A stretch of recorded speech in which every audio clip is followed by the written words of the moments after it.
My heart fluttered with a mix of excitement and unease as I approached the sprawling estate of Thorn Mansion. It was my first time visiting Aunt Agatha's home, an old Victorian manor nestled at the edge of Willow Creek, far away from the bustling city life I knew.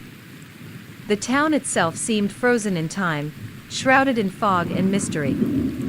Aunt Agatha had extended the invitation for me to stay the summer, an opportunity to escape the monotony of college and the heartache of a recent breakup. But even as I stepped from the taxi onto the gravel driveway, something in the air felt off. The mansion stood tall and proud, its gray stone walls draped in creeping ivy.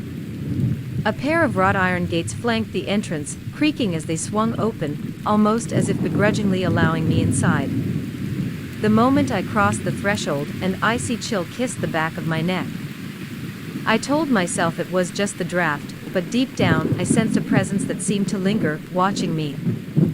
Aunt Agatha greeted me at the door, her frail frame wrapped in a dark shawl, her silver hair pinned in a bun. Her eyes, a piercing blue, studied me with a strange intensity. She hadn't changed much since the last time I saw her at a family gathering years ago, though now there was a gauntness to her face, and an eerie calmness in her voice as she said, "Welcome, Rachel. I trust you had a safe journey."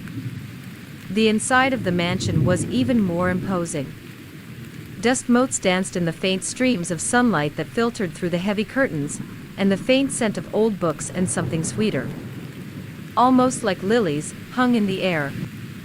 As I followed Aunt Agatha up the grand staircase to my room, my footsteps seemed to echo far longer than they should have. The creaking floorboards underfoot felt alive, like a heartbeat resonating through the house. My room was on the third floor, at the end of a dimly lit hallway lined with portraits of stern-faced ancestors. The air grew colder the farther we walked, and I noticed a door on the left that stood ajar, revealing a glimpse of a small, dimly lit room. A flash of faded yellow wallpaper and a rocking horse caught my eye, but Aunt Agatha quickly closed the door with a firm hand. "You'd do best to stay out of the nursery," she said quietly.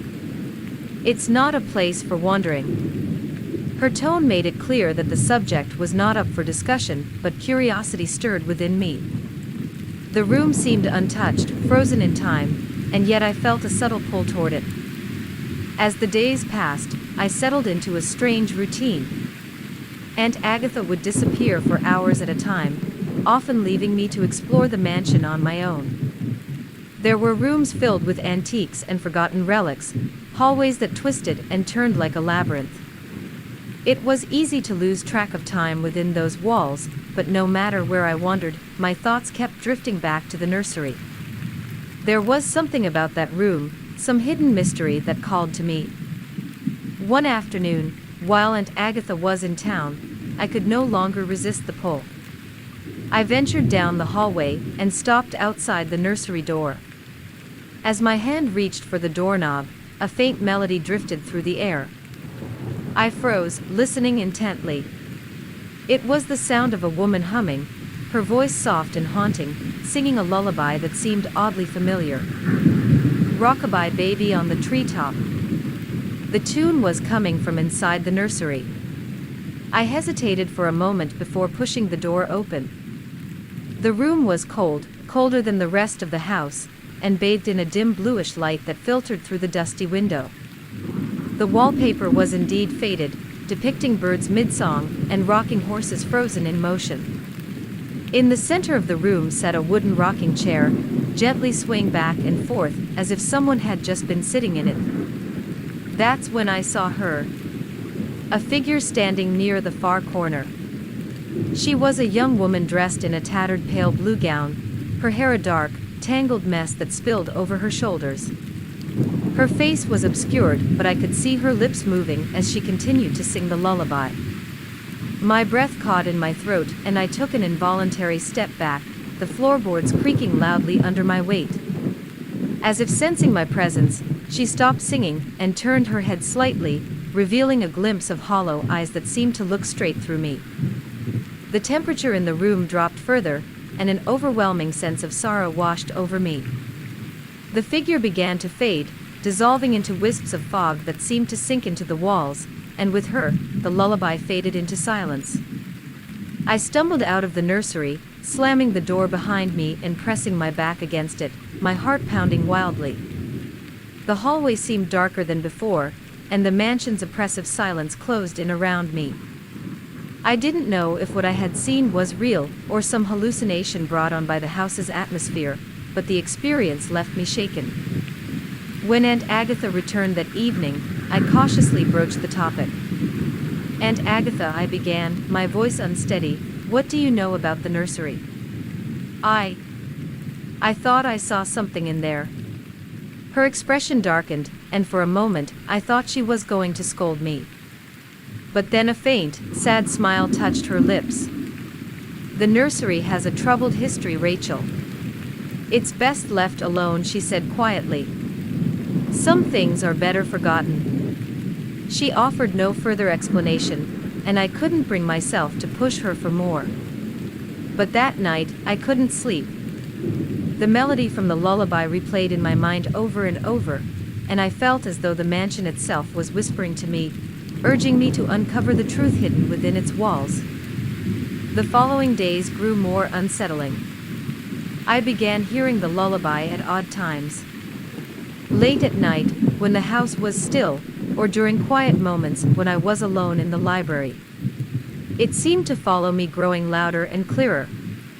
I would catch glimpses of the woman in the blue gown, always just out of reach, her figure vanishing the moment I tried to approach.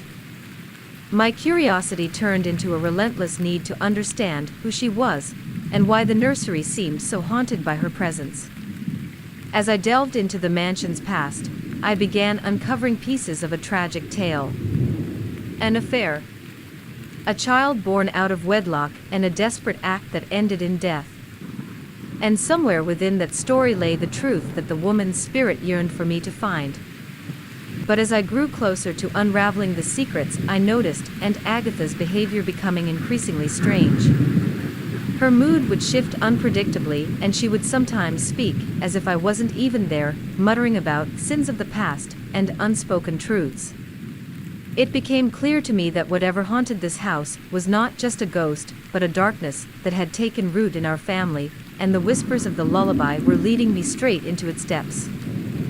I realized then that I was no longer just a visitor in Thorn Mansion. I'd become a part of its story, and the lullaby was only the beginning. The feeling of dread that hung in the air seemed to thicken with each passing day, pressing down on me like a weight I couldn't shake. Aunt Agatha's strange behavior only deepened the unease. She'd appear and disappear throughout the mansion as though she were a ghost herself, and I'd catch her muttering to herself words that didn't quite make sense.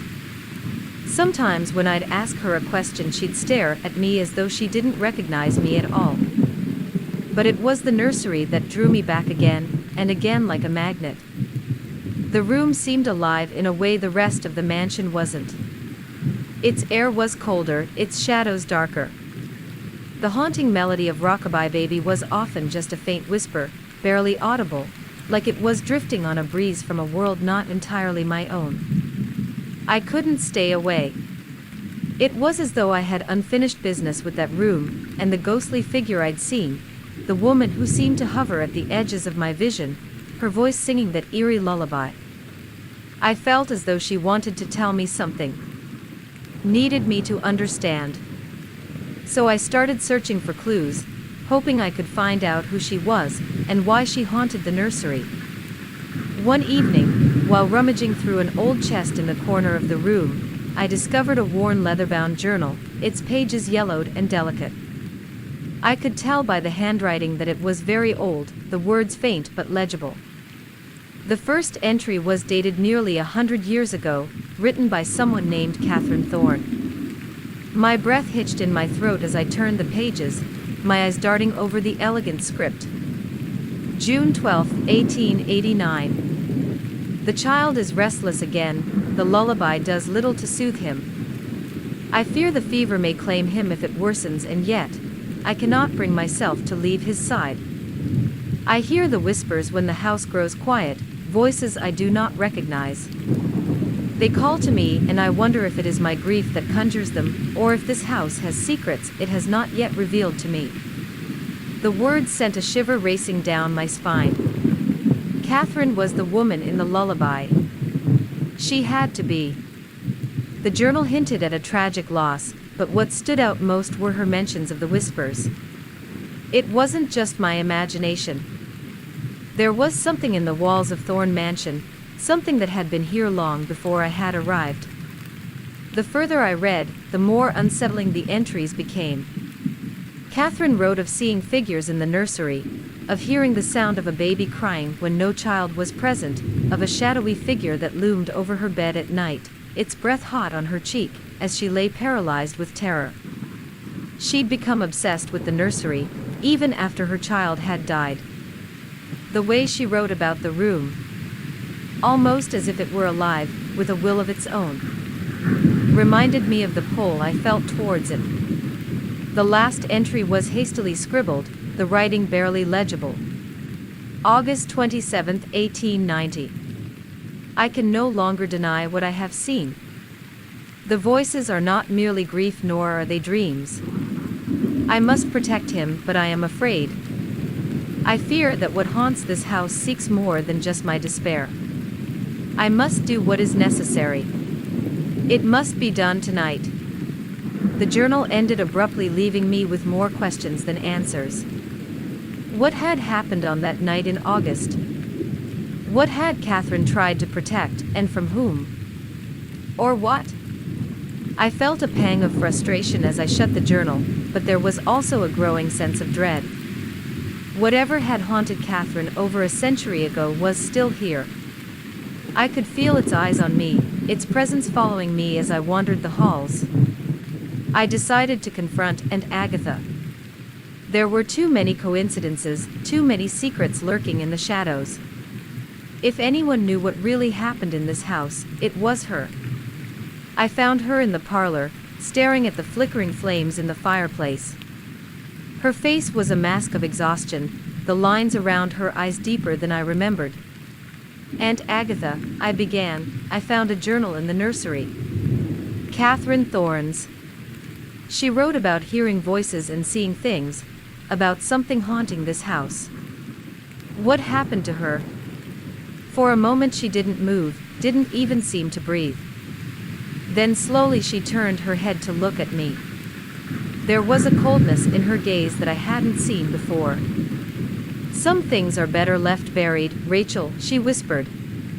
You shouldn't have gone into that room. But I have to know, I insisted, my voice trembling with a mixture of fear and determination. I've seen things too, and the lullaby, I hear it all the time. Aunt Agatha's face seemed to pale even further, and she turned back to the fire. The nursery was always meant to stay locked, she said quietly. Catherine wasn't the first to lose a child in this house, and she wasn't the last. Whatever haunts that room, it feeds on grief, Rachel. It latches onto those who have lost something dear, and it will never let go. Her words echoed in my mind long after I left the parlor. As much as I wanted to leave, to escape the mansion and all its dark secrets, I knew I couldn't. I had become a part of this story, and the lullaby was still calling to me, urging me deeper into the darkness. I found myself drawn back to the nursery once more, the journal clutched tightly in my hands. As I stood in the center of the room, the temperature seemed to drop, and the familiar melody drifted through the air. But this time, it wasn't a distant echo. It was as though someone was singing right behind me. I turned, and there she was. Lady Catherine Thorn, her form translucent and ethereal, dressed in a tattered gown stained with time. Her eyes locked onto mine, and she reached out a hand. Her voice was soft, almost a whisper, as she sang the haunting lullaby. Rock-a-bye baby in the tree top. The room spun, and I felt myself being pulled into the past, into her memories. And then I saw it. The night she had written about in her final journal entry. The cries of a child echoed through the mansion, mingling with Catherine's desperate sobs, and I saw the shadow that loomed over her, a darkness with no form or face. It whispered too, but its voice was not a lullaby. It was a growl, a promise of despair. The last thing I remembered before everything went black was Catherine's hand closing over mine, her voice a plea. "Help me, Rachel, or you will never escape." I awoke in the nursery, the air thick with the scent of decay. The journal lay open beside me, its pages fluttering in a non-existent breeze. I knew then that whatever haunted Thorn Mansion wasn't finished with me yet. The lullaby was only the beginning, and the darkness that whispered through its notes had much more to reveal.